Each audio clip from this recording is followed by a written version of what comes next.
receber todas as novidades do canal, inscreva-se. E se curtir o vídeo, clique em gostei. Aproveite para acompanhar a Rede Super nas redes sociais. As expectativas confirmaram e a economia brasileira fechou 2015 em queda. A retração de 3,8% no PIB do país foi o pior resultado em 25 anos. E falando sobre isso, nós convidamos aqui para falar sobre esses números, explorar isso para a gente entender um pouco melhor este cenário. Quem vai nos trazer conhecimento é o economista da FEComércio, Guilherme Almeida. Guilherme, prazer tê-lo aqui no nosso De Tudo Um Pouco, uma honra grande poder falar isso aí, para trazer essa educação aos nossos telespectadores. Ali do outro lado temos a dona de casa, a senhora que estão aposentados, o pessoal que está preocupado ouvindo essas notícias, mas as pessoas às vezes sabem que só há recessão pelo noticiário e na hora que chega no supermercado. Mas não sabem o que são esses números. Teve uma retração de 3,5%, pior resultado em 25 anos. Então, para a gente dar uma ilustração para o pessoal de casa, gostaria que você definisse para a gente o que é o PIB que nós falamos agora. Bom, primeiramente, como você disse, nos noticiários a gente vê uma enxurrada de números e muitas vezes estão ligados ali no dia a dia das pessoas, mas elas nem imaginam. Primeiro partindo do PIB, que é uma sigla para Produto Interno Bruto. O Produto Interno Bruto nada mais é que um indicador, uma medida de toda a riqueza que é produzida em um país em um determinado ano. Para ser um pouco mais claro, é tudo que foi produzido em bens finais, seja em bens de consumo, em objetos ou em serviços prestados em um determinado país.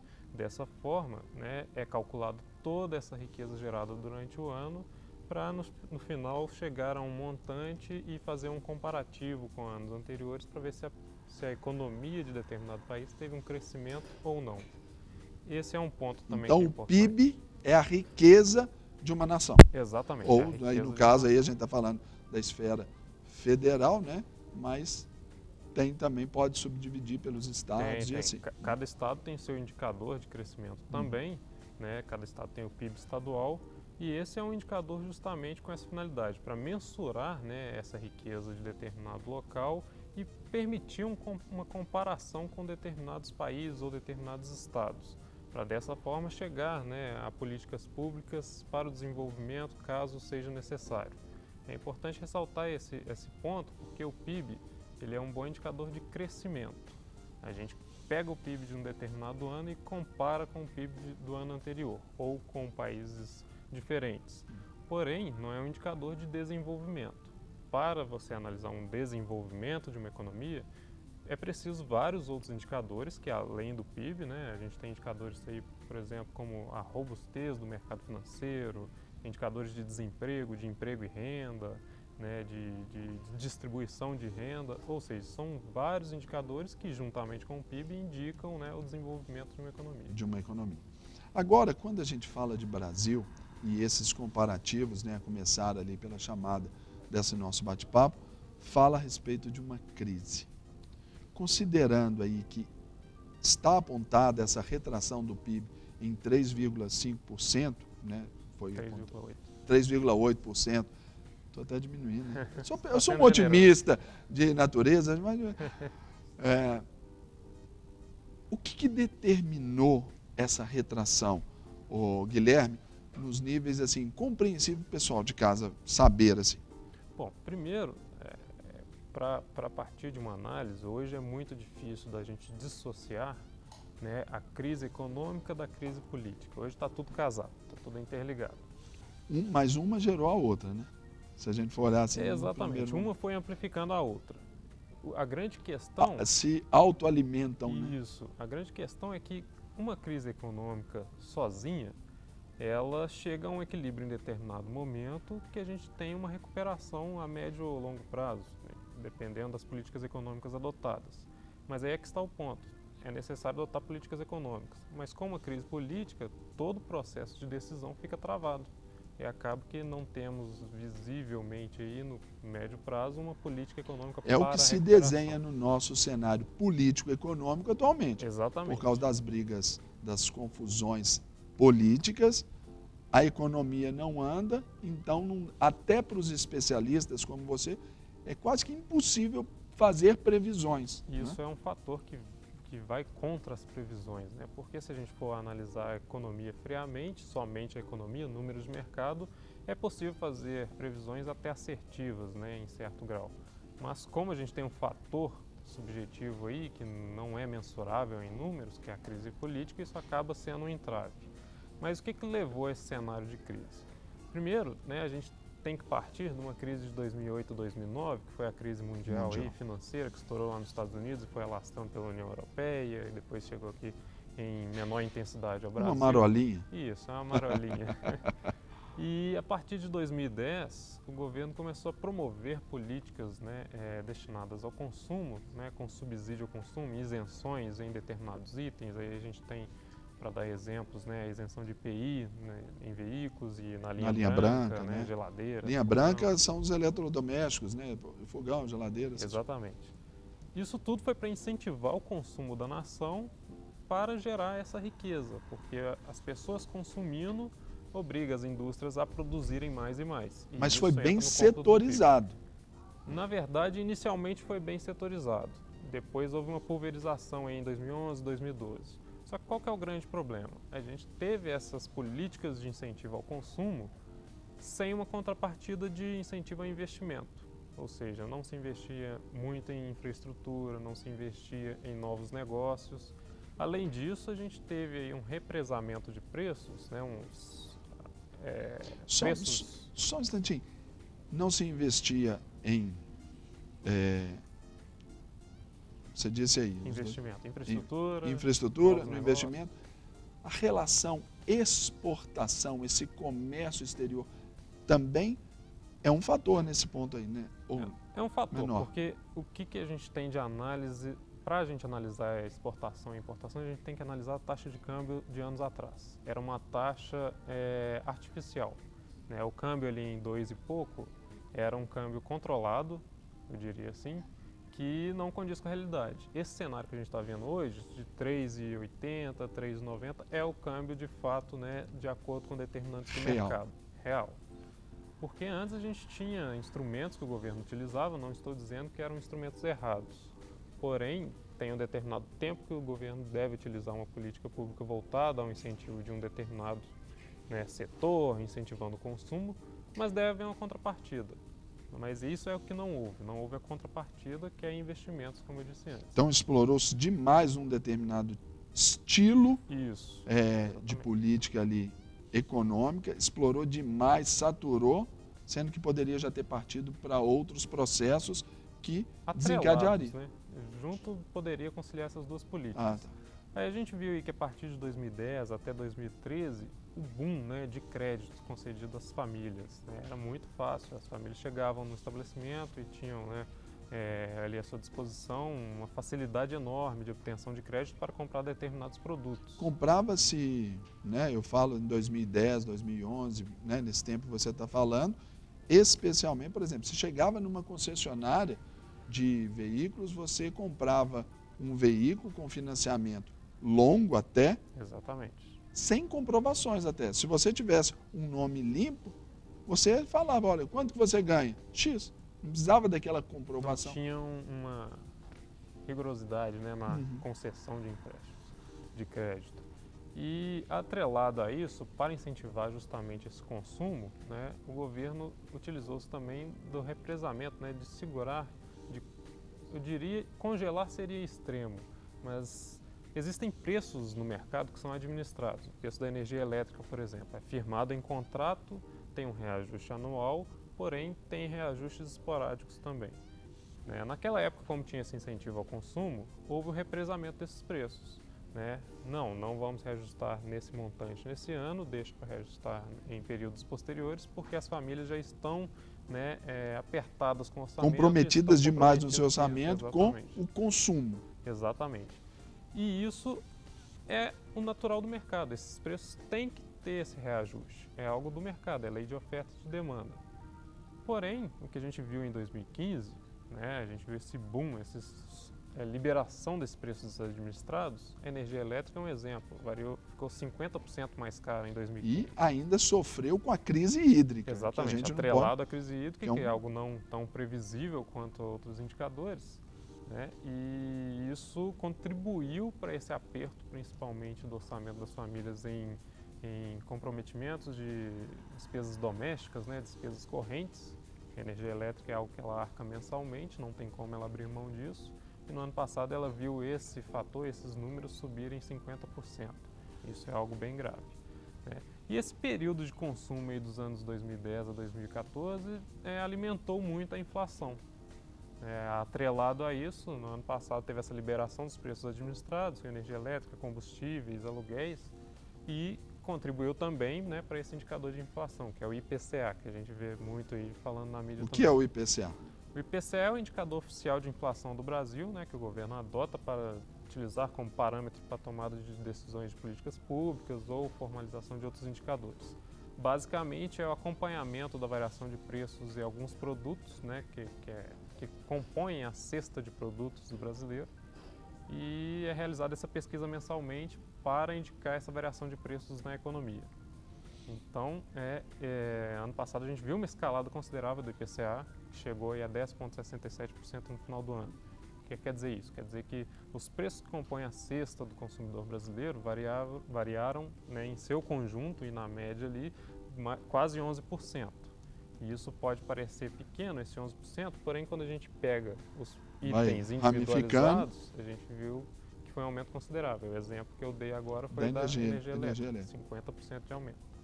Então tudo isso foi alimentando, né? A gente teve essa inflação crescente que corrói o poder de compra do brasileiro.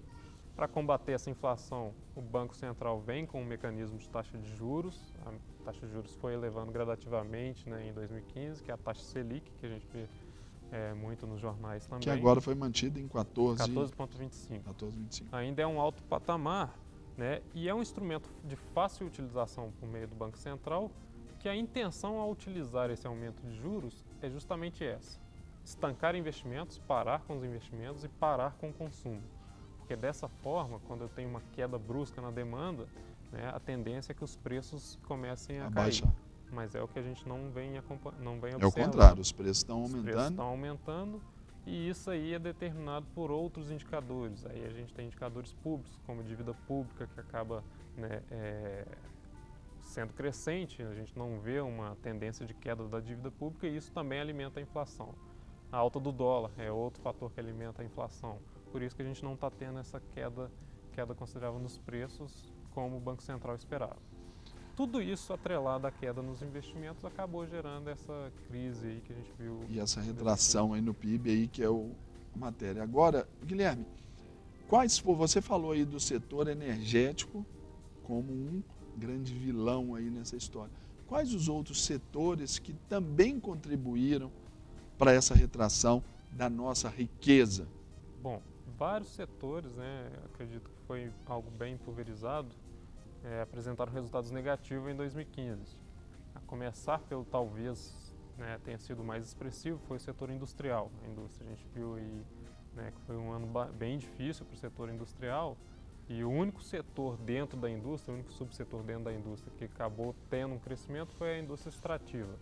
Justamente por causa do perfil, né, do Brasil, que é exportador de commodities, que são produtos, né, matérias-primas, por exemplo, minério de ferro, petróleo, e justamente porque é pautado nisso, teve um crescimento aí de 5,9% em relação a 2014. É o que se destacou. É o que se destacou. Porém, quando a gente vai observar os outros subsetores, né, a indústria de transformação, que é aquela a indústria têxtil, por exemplo, a indústria de automóveis, né, todos esses setores acabaram tendo uma retração, justamente por essa queda no investimento, né?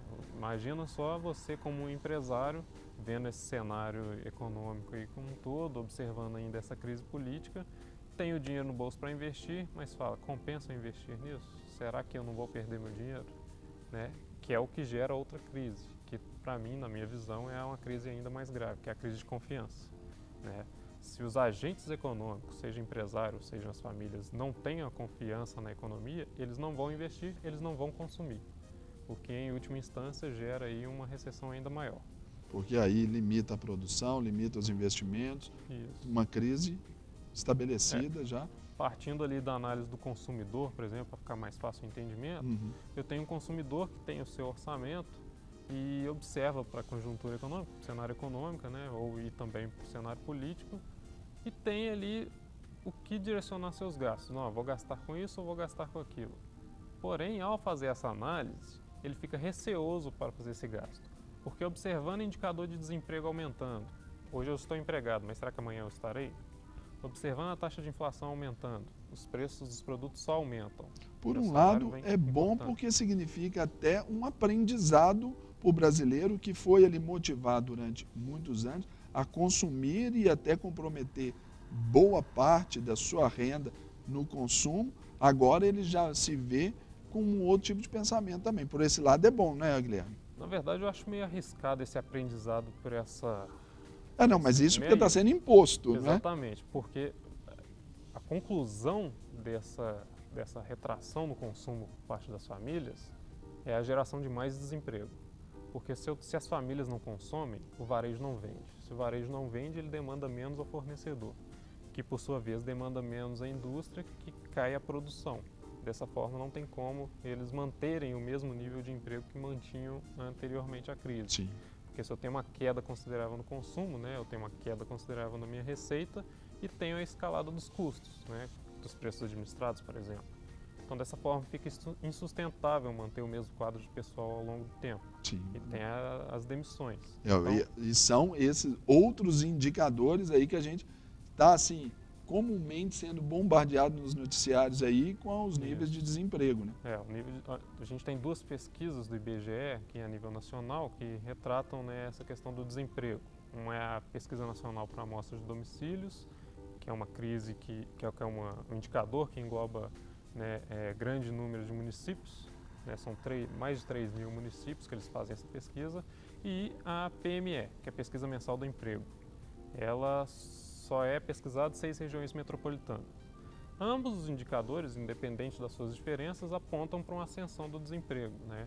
Ano passado, a gente fechou aí com quase 10 milhões de desempregados, 9 ponto alguma coisa, 9.100, 9.200. E a gente viu também por parte das empresas um fechamento, né, de postos de trabalho, um fechamento de oportunidades de 1.600.000 empregos. Então, isso é algo que, em última instância, foi causado justamente por essa crise de confiança. Não tenho mais investimentos consideráveis, não tenho mais consumos sustentadores, né, desse crescimento por parte das empresas. Agora, Guilherme, deixa eu te perguntar aqui. Falando nesses indicadores e nesse bombardeio aí de números que recebemos no nosso dia a dia, o que isso afeta diretamente o dia a dia do consumidor, do cidadão brasileiro? Bom, a gente tem dois, né? A gente pode analisar por duas óticas. Primeiro, uma retração de 3,8%. O que isso quer dizer? Quer dizer que a atividade econômica do Brasil está muito mais fraca do que em 2014. A gente teve uma queda na produção, a gente teve uma queda no desemprego, uma queda no emprego, a gente teve uma queda no consumo, uma queda no investimento. Isso tudo resulta, né, as famílias, justamente no desemprego, na queda no rendimento real das famílias, né, que é o rendimento que ela possui quando abatido a inflação, né. Anualmente, os trabalhadores têm um reajuste salarial ali que tem que se fazer essa comparação com a inflação do período. Se ele teve 11% de aumento, a inflação fechou em 10,67%, então o aumento dele real não foi de 11%. Né? A gente tem ali... Não houve um ganho real ali. Houve um ganho bem pequeno. E tendo em vista isso contribui negativamente justamente para o orçamento das famílias. Os produtos estão mais caros, vou conseguir comprar menos coisas, então vou ter que ter um planejamento muito mais rigoroso do que eu tinha no passado. Né? A gente tem essa ascensão do desemprego, que é outro fator determinante, as famílias, né? Hábitos de vida, não é? O comportamento do consumidor ele é totalmente afetado. Por exemplo, quem usava o carro passa a não usar. Isso. Muitas famílias tinham dois veículos. Só usa um, vende um. a pessoa ia no supermercado, tinha uma determinada tipo de cesta ali que comprava. Hoje diminuiu em relação ao produto, marcas de referência. Isso tudo afetou, né? Isso tudo afetou e de uma forma bastante significativa. E é algo que pegou assim todas as camadas da população. Hoje a gente não pode dizer que foram mais afetadas tais pessoas. Claro que se a gente for olhar renda, né, por níveis de famílias, logicamente que quem possui uma renda menor tem um poder de barganha menor também. Mas isso foi de forma generalizada em toda a cadeia. Então, isso afeta de forma bastante significativa a vida do consumidor, né, que vê o seu orçamento apertado, e ainda, pela segunda ótica, a gente tem uma crise de confiança ampliada. Porque se eu observo para o passado, vi que a economia está em retração e não vejo, né, pelo menos no curto, no médio prazo, né, daqui a 3, 6 meses, se eu não vejo políticas econômicas por parte do poder público para essa recuperação, isso alimenta ainda mais essa minha falta de confiança no mercado. E isso, como eu disse anteriormente, gera uma bola de neve na economia, que é esse estancamento de consumo, né, a queda nos investimentos, que em última instância vai gerar mais desemprego. Falar em perspectivas e recuperação, por exemplo, pelo cenário político, né, até o pessoal de casa entender, por exemplo, com aquela condução coercitiva do ex-presidente Lula na sexta-feira para depor a Polícia Federal, o dólar caiu, o mercado de ações teve uma recuperação boa, porque esse cenário político, de alguma forma, para os investidores, para o mercado, já significou uma, vamos dizer assim, uma perspectiva, já deu uma direção. Exatamente. Não é isso? Isso. Então, Guilherme, conta pra gente, fala pra gente um pouco mais sobre perspectivas para 2016 e sobre esse cenário da recuperação econômica do Brasil. O que você, ainda que lá atrás nós falamos sobre uma dificuldade numa previsão, mas o que você prevê? Bom, antes de começar uma análise, é importante ressaltar 2 dados. Claro. Primeiro é um dado que o Banco Central ele divulga semanalmente, né, um boletim chamado Boletim Focus, que é compilado ali, né, ali é computado todos os números em que os grandes, né, economistas, os que mais acertam previsões, indicam suas previsões para o crescimento ou queda da economia este ano. Lá a gente tem indicadores como o PIB, indicadores como produção industrial, né, e inflação. É importante ressaltar que todos esses indicadores que foram observados aí no início da semana apontam ainda em 2016 para outra retração e na magnitude de 3,5%, ou seja, está indicando que o PIB esse ano vai fechar com uma queda de 3,5% em relação a 2015, que já foi baixo. Então, 7% a 2014. Exatamente. E se a gente for observar para esses economistas que têm essa perspectiva, né, a gente pode observar uma tendência que essa perspectiva que eles têm da economia vai só se deteriorando, vai só piorando justamente por esse impasse político. Porque se lá no âmbito político eu não tenho uma resolução entre executivo e legislativo principalmente, eu não tenho uma retomada de políticas econômicas que vá possibilitar ao mercado uma recuperação. A crise de confiança está instalada. A crise de confiança está instalada e a gente não tem uma perspectiva de melhora para isso, pelo menos, né, o que a gente vem observando no noticiário. E é justamente esse movimento que o mercado faz com essas notícias políticas que é um anúncio. Né? A gente só depende desse cenário político para voltar, para ter uma retomada. Claro que aqui eu acho que é necessário, né, pontuar que no Brasil a gente tem fatores estruturais que acabam, né, segurando o desenvolvimento. O que são esses fatores estruturais? Infraestrutura precária, né? A infraestrutura o Brasil produz bem, porém na hora de escoar essa produção, ele perde competitividade. Estradas esburacadas, né, portos, terminais. Longos deslocamentos. Exatamente. E meios lentos para isso. Exatamente. Aliado a isso, a gente tem a alta burocracia que acaba inibindo investimentos, né? Um investidor estrangeiro chega aqui para investir, mas ele vê aquela papelada que ele precisa conseguir antes e acaba, né, trocando seu investimento para outro local. A burocracia, a carga tributária alta que acaba inibindo investimentos também. Essa oscilação no cenário político que acaba travando e gerando uma desconfiança. E o cenário de inflação crescente, né, que é persistente na economia brasileira. Então, tudo isso são fatores que contribuem para que o PIB não tenha uma alta considerável. Vale ressaltar isso. Não é que para uma recuperação imediata, o Brasil só precisa resolver o cenário político. Não. Ele precisa trabalhar esses fatores estruturais. Tem que arrumar a casa. Isso. Mas a grande questão do fator político é que ele vai, né, retomar essa confiança dos investidores. No ano passado, outro dado que a gente teve foi o rebaixamento, né, da nota do Brasil perante o exterior. O que é essa nota? O investidor estrangeiro, para investir em um determinado local, ele observa a nota de 3 grandes agências. E nós somos classificados como mal pagadores. Como mal pagadores pelas 3.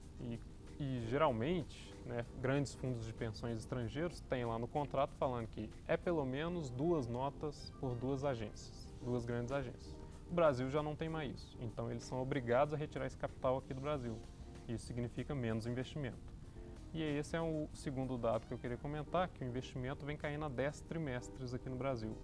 E os investimentos de ontem são os empregos de amanhã.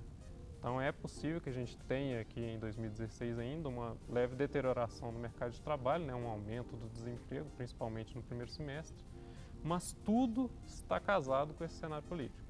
Por isso que fica tão difícil a gente fazer previsões mais assertivas, né? Mas a grande questão está em como o consumidor e como os empresários trabalham isso no seu dia a dia. A crise ela é geral, para todos, principalmente se a gente for olhar na visão do empresário. Eu tenho meu estabelecimento, tenho esse cenário político, esse cenário econômico e político em crise, e como eu vou conseguir me sustentar? Mas meu concorrente está sendo afetado por esse mesmo fator. Então, o que eu vou procurar fazer para me destacar, né, no mercado? Qual vai ser meu diferencial? E a população é aquela questão, estamos inseridos em uma nova realidade. O que a gente tem que fazer para passar por esse período? Planejamento financeiro mais assertivo, né, acompanhar ali no dia a dia suas receitas, suas despesas, nos mínimos detalhes, né, fazer uma poupança, né, um fundo de emergência que seja. Tudo isso é necessário para que as famílias e empresários, né, passem por esse período de turbulência. Gente, bate-papo incrível aqui com o Guilherme Almeida, que é economista da FEComércio, que vem nos falar aí sobre a retração no PIB e o que isso afeta na nossa vida. E fomos brilhantemente aí abençoados e edificados. Guilherme, obrigado pela sua presença, uma honra tê-lo aqui no nosso De Tudo Um Pouco. Fica aí o convite para próximas vezes. Aguardo. Para receber todas as novidades do canal, inscreva-se e se curtir o vídeo, clique em gostei. Aproveite para acompanhar a Rede Super nas redes sociais.